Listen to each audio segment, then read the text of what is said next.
mbokk yi ñu leen di nuyu di rafetlu bu baax a baax seen ànd ak rajo Futur Média xibaaru suba gi dañ koy door ak Aliou Sall mi tekki ndombal tànkam ci boppu kër gi mu jiite woon di caisse de dépôt et consignation CDC loolu nag gannaaw coow lu bëri loo xam te ne toppoon na ko jëm ci wàllum guerre gi ñu koy tumaal ci nag joxe contrat pétrole yi fii ci réew mi moom nag sax démb daf bëggoon ca mairie Guédiawaye def foofu déclaration ngir daal di fësal xibaar boobu waaye nag ay militant ànduñu ci woon tax ba mujj ko def foofule ñoom militant yooyu ne nag diñ ko nangu ndax ànduñu ci mu tekki ndombal tànkam ndongo ka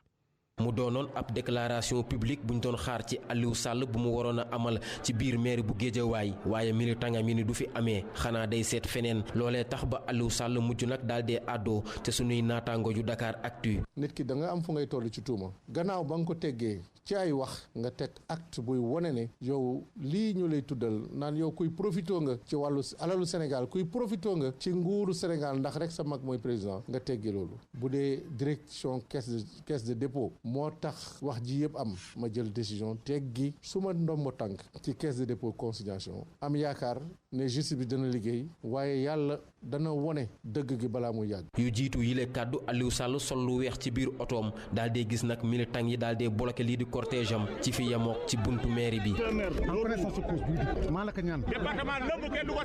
mu doon ay militant yu koy jàppal tànk nag daal dee ŋànk fu dëgër ne fu nu ngoy duñu ko bàyyi. président ko jox ndombal tànk CDC na ko démissionné amul problème mais ici à Guédiawaye il va être maire jusqu'au bout. góor jigéen mag ndaw ñoom ñëpp daal dee dajaloo nag di way boole kook yore ay pancarte ngir wane seen njàppale ci seenuk maire Aliou Sall ak cortège am bu ñu taxawal ci buntu maire bi ci ay simili yu yàgg mujj daal dee wàññeeku militant mi di yuuxu ni ñoom la ñu bëggoon am nañu ko. ca mujjantal ga yëf yi nag mujj nuru ab démonstration de force Aliou Sall ci biir mbooloo meek otoom cortège bi ami jafe-jafe ngir am xàll wu mu jaar.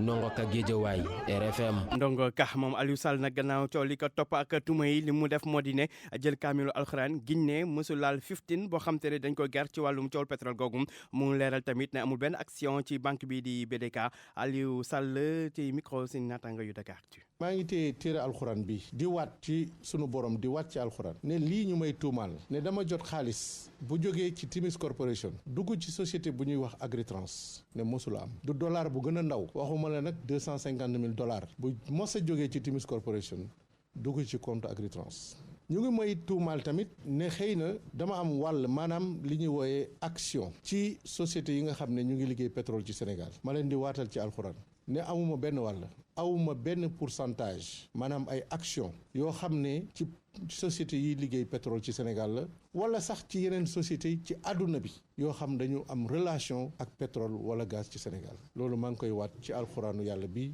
nga xam moom la teg suma loxo ndeyjoor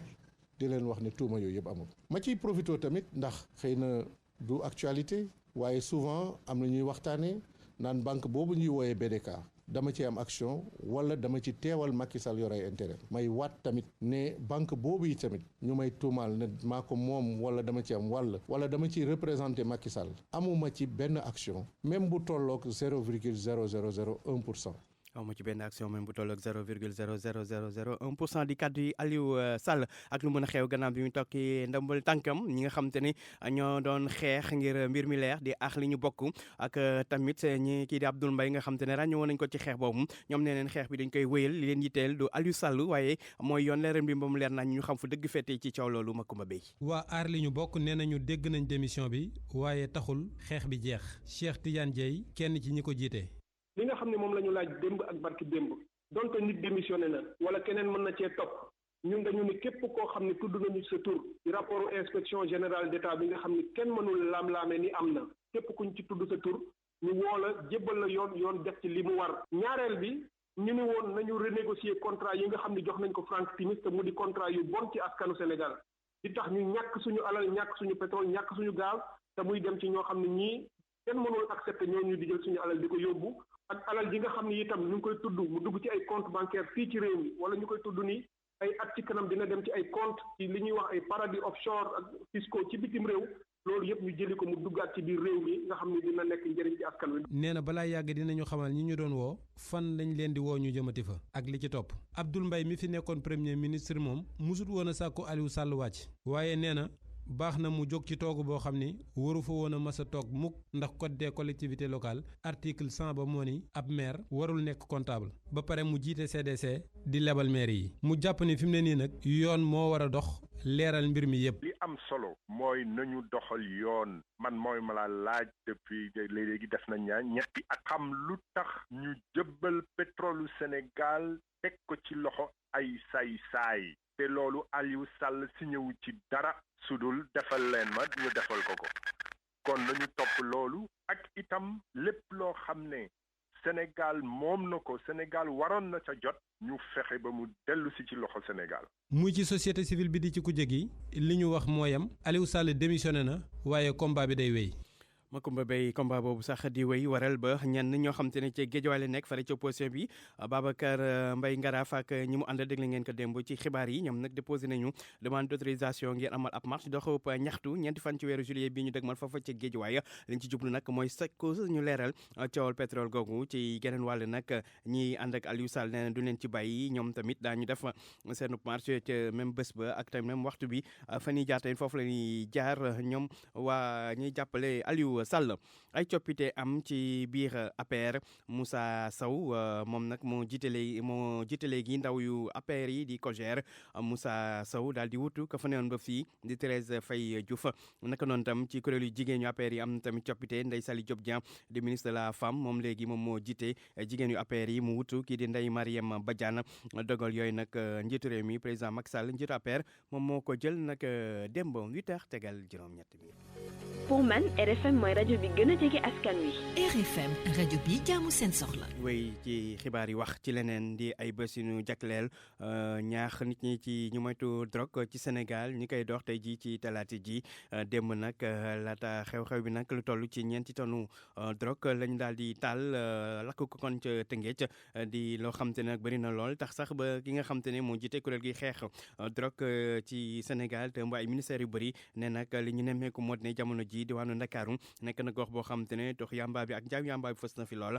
Abdou Diouf Diagne. 4 junni ak 4 téeméer ak ñeent fukk ak juróom-benn kiloy sineebar bokk ca ñoom yamba héroïne ak cocaïne moom la ñu taal tey jii fii si Tëngéej lim boobu bépp nag mu ngi jóge ci région bu Dakar Ibrahima Sakho moom mooy secrétaire général bu ministère bi ñu dénk wàllu biir réew mi. lakkum drogue bi nag dafa nekk li nga xam ne dañ ko faral di def dafa yàgg at bu ne dañ koy def tey jii nag ñu lakk lu ëpp 4 tonnes dégg ngeen mat na 2 ba 3 weer booru Kaolack douanier jàppoon nañ fa drogue bu bëri mais drogue boobu foofu lay des ñu lakk li ñuy lakk fii nag mooy li nga xam ne li ci ëpp ci alkaati lu jóg biñ ko méngoo ak def nañu ay jéego yu rëy maanaam 1 tonne def nañu bon boo xam ne explication bi mooy dañuy yokk suñuy taxawaay. yokkute googu sax la Matar Diop di coordonnateur bu comité interministériel de lutte contre la drogue di jéem a xamle jàpp na ne Ndakaaru jamono ji bërëb la boo xam ne ñiy jaay drogue dañ fiy jaar te it bëri nañu ko fiy jëfandikoo. drogue biy jógee Amérique du Sud di dem Europe Dakar la fiy jaar drogue boobu dëgg la duñ ko fi defaree mais drogue bi c'est présent sur le marché comme ni ngeen gisee sànq li ko waral mooy ñi nga xamante ni ñoom ñooy utiliser ñiy yóbbu drogue bi ay Europe yenn saa yi ñu koy seex ñooñu quelquefois duñu fay ñi ñuy yónni xaalis mais dañ leen jox par exemple drogue bi leen joxee drogue ñoom aussi li leen soxal moom mooy xaalis ñu jaay ko loolu mooy indi un marché local. lakkum drogue moomu nag dafa bokk ci wàccaayu fanweer ak ñaareelu ayu bés yi nga xam ne dañ ko jagleel xeex wàllu drogue fii ci Sénégal ren nag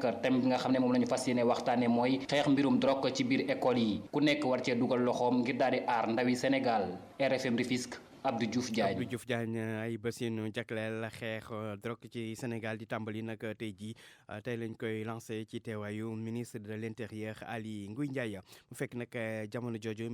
nattangoom bi ñu dénk wàllu environnement ministre de l'environnement Abdou Karim Sall moom nag tàmbali ab tukkib nemmeeku ca penku Sénégal mu dem nemmeeku ji parc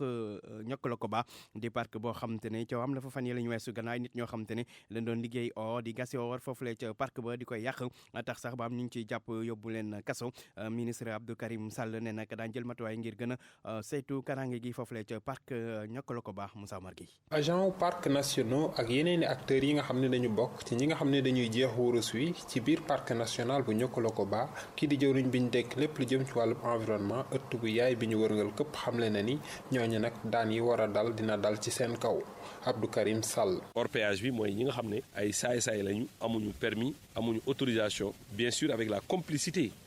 des agents des parcs à un niveau très élevé ñuy agresser li nga xam ne moom mooy sunu patrimoine bi nga xam ne moom la ñu bokk. donc dañ leen di wax ni loolu état bi du ci ànd tey du ci ànd suba. am na ay pexe yoo xam ne jël nañ ko ngir gën a mën a saytu kaaraange fi nga xam ne moo fare ci biir parc national bu Niokolo-Koba. mais également xam nga tey jii surveillance parc bi à travers la voie terrestre nekkul lu yomb il faut qu'on envisage une surveillance à travers les moyens aériens mooy ay drone ak yu mel noonu ay xeet yu mel noonu. kii di jëwriñ bi ñu denk lépp lu jëm ci wàllu ëtt bu yaay bi ñu wërngal këpp ci tukkib nemmeeku bi muy jëkk def fi nga xam ni moo faree ci diwaanu Tambacounda. nee na bu ñu demee ci biir parc national bu Niokolo-Koba danañu dem ci montagne ba gën ba kawe foofu nag muy ca mont Asirik njoolaay bi war a toll ci 301 mètre altitude mu ni nag bu fa jógee nag ci wàllu tukkib nemmeeku ci biir parc bi ci lay jubali nag ci diwaanu Kédougou.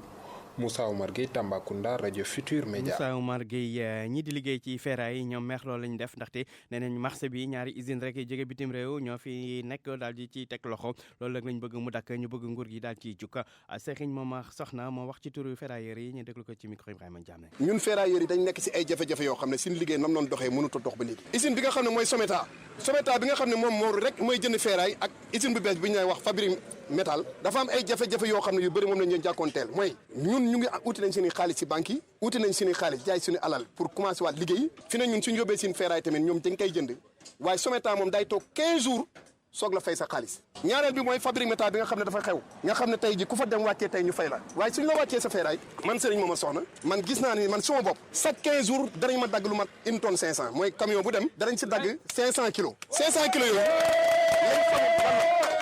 500 kilos yooyu soo ko doon calculer tey dafay presque yegg si 100 000 francs chaque camion 100 000 francs 100 000 francs 100 000 francs te ferraille yi bokkut ak gerte parce que gerte la ñuy sol ci saako ñuy wax ak nguur gi nga xam ne ñoo leen jox ay licence ñu wax ak ñoom parce que soo joxee ngi société licence surtout ci commerce ak ci leneen yaakaar naa ne directeur ba bi nga xam ne moo yor commerce war nañ saytu ndax yow licence bu nga jox usine boobu mbaa société boobu ndax liggéey bu ñuy liggéey ak sa doomu réew jaar na yoon ndax jaaru yoon waaye dañuy jël alal ji dañu rey te ñun ci réew mi lañ bokk. mu nekkoon Momar Soxna doon wax kon ci turu ñi di ferrailleurs yi wax lu soxal wàllu njàng mi ak kuréel gi di ci yëngu di COSYDEP ñoom nag li ñuy ñaan mooy nag dal gi am ci njàng mi daaw ba léegi daal di mu wëy ci loolu nag sàkku nañu ku ci nekk nag taxawaay bi mu war a taxaw ñu daal di sàmmonteeg déggoo yi su ko defee rek jàmm nañ ñooy ci njàng mi COSYDEP di amal seen ndaje di assemblée générale ca diwaanu Sali Abdourahmane Diallo. kuréel gii ñu duppee coalition des organisations en synergie pour la défense de l'éducation publique ñu gën koo xamee ci COSYDEP di rafetlu ren ji dal bi nga xam ne nemmeeku nañ ko ci njàng mi muy xamle ni dugal na ci loxoom Moussa Mbaye muy njiitu conseil d'administration bu COSYDEP. gisuma lenn loo xam ne assemblée générale bi passé waxoon na ne lii lu am solo la war nañ ci liggéey wala loo xam ne lii jàpp nañ ne lënt la ci mbirum njàng ak jàngale boo xam ne boo ko tegee doo xool ne COSYDEP liggéey na ci liggéey bu am solo muy boo jàppee waxuma sax liggéey bi nga xam ne COSYDEP yàgg na ko def ngir jàmm am ci éducation ba nga xam ne grève du am di lëkkaloo acteurs yi. moom mi nga xam ne moom moo jiite woon ñeenteelu assemblée générale bu COSYDEP joorum bi yor wàllum njàng mi di am yaakaar rek ci organisation société civile yi ak waxtaan yi nga xam ne da koy amal ak syndicat yi ngir dal bi wéy ci njàng mi Mamadou Talla mooy jëwrin bi. di wax na rek ñu ngi tendre la main ci acteurs yëpp acteur bu mu tuddoon boo xam ne société civile syndicale ñoo xam ne ñoom ñu ngi ci biir dans la société même dans les familles ku nekk ba ci war a taxaw pour que li mel ni éducation nationale ci Sénégal ñu mun a relever défi yi nu ñu bari en tout cas ci secteur bi. COSYDEP daal di toog ak jàngalekat yi ak syndicat jàngalekat yi ak ñeneen ñi nga xam ni tamit dañuy yëngu ci wàllum njàng mi loolu rek ngir ñu mën a waxtaanee ci lu jëm ci lan la ñu war a mën a def ba lëkkaloo ci anam gu rafet ba ODD 4 bi nga xam ne dafa jëm ci wàllum njàng mi ñu mën koo matal ci ni mu gën a gaawee. RFM Mbour Abdourahmane Diallo. RFM Sport. yegsi ci xibaaru tàggat yaram ànd ceeg Abdou Diouf Junior.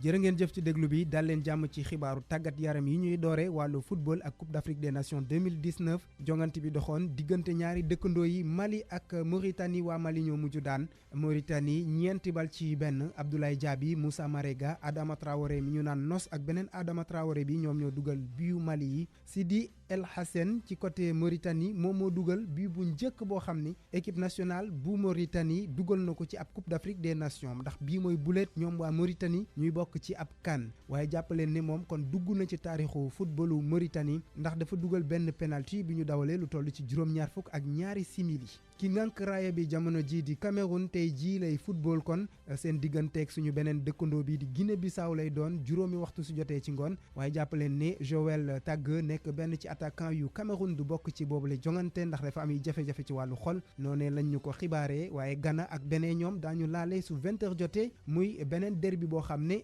ci wàllu Afrique sowu jant la démb nag Côte d'Ivoire ba léegi ci wàllu Afrique sowu jant moom dafa daan ñii di waa Afrique du Sud benn bal ci dara bi Jonathan Kodja moom moo ko dugal Tunisie ak Angola dañoo tembo ku nekk dugal sa morom benn ci wàllu Sénégal nag am nañu ay xibaar yu yees ci wàllu gaañu bi nga xam ni Salif Sané gaañu na ko diggante Sénégal ak Tanzanie docteur Fédior mu ñuy xamal ni dina toog lu toll ci ñaari ayu bés yoo xam ne du ko football moom doomu Sénégal bi ndax dañ ko génne woon gannaaw bi nga xam ni docteur bi nee na dafa am ay lésion ci wàllu ligament di ay sidit yoo xam ne ñoo jàpp ci dojoru Salif Sané moo tax kon docteur Fédior mi jokkook suñuy naataango yu ñu yebal foofee ca Caire di ñu xamal ni moom dina toog lu toll ci ñaari ay bés du football ñu déglu ko moom docteur Fédior ak Cheikh Tidiane Diagne ak Soda Thiam. waaw Salif dafa gaañu démb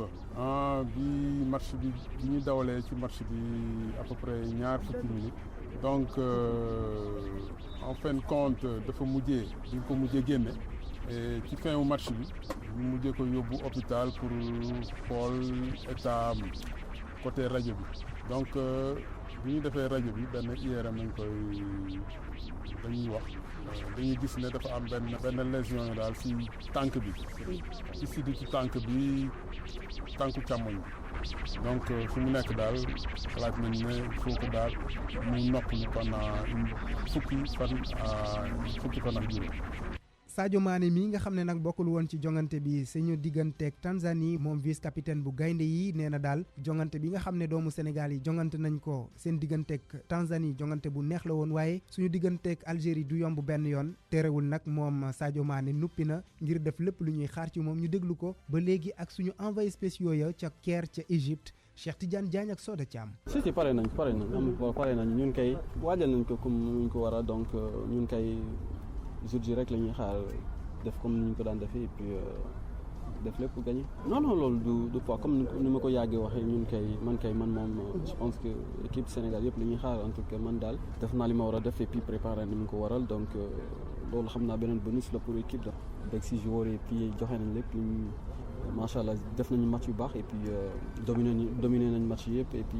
ñu créé occasion yoo xamante ni bon maintenant on est prêt franchement on est prêt. wàllu basket la ñu koy daanalee ak Afrobasket 2019 am na benn liste boo xam ne ñaar fukki joueuse ak ñeent ñoom ñoo ci nekk di gaynde yu jigéen yu Sénégal yuy waajal Afrobasket bi am fii kon mën nañ ci jàpp ñoo xam ne miin nañu seeni kanam Mame Jojo Diouf ci la bokk Ndey Sène Oumou Khayri Thiam Likasi Astou Traoré wala sax ku ci mel ni Mame Marie Sy ak ñeneen waaye li ñu mën a jàpp rek moo di ñetti xale yu jigéen kese ñoom ñoo ciy basket fii ci réew mi di Ndey Khady Dieng bu Dakar Université Club ak Warxam Mboup bu AS Ville de Dakar Ndey Sène naka noonu Dakar Université Club la nekk fii la ñuy yem ak yéen ci xibaaru tàggat yaram yi jërë ngeen jëf ci déglu bi.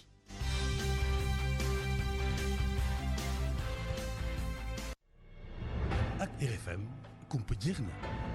yegsi léegi ci xibaar yi ñeel wàllu aada ak cosaan chronique culture bi ñu ci ànd tey ak Fama Dione. dal leen ak jàmm ca Ziguinchor plateforme Casamance Culture taxawal nañu ko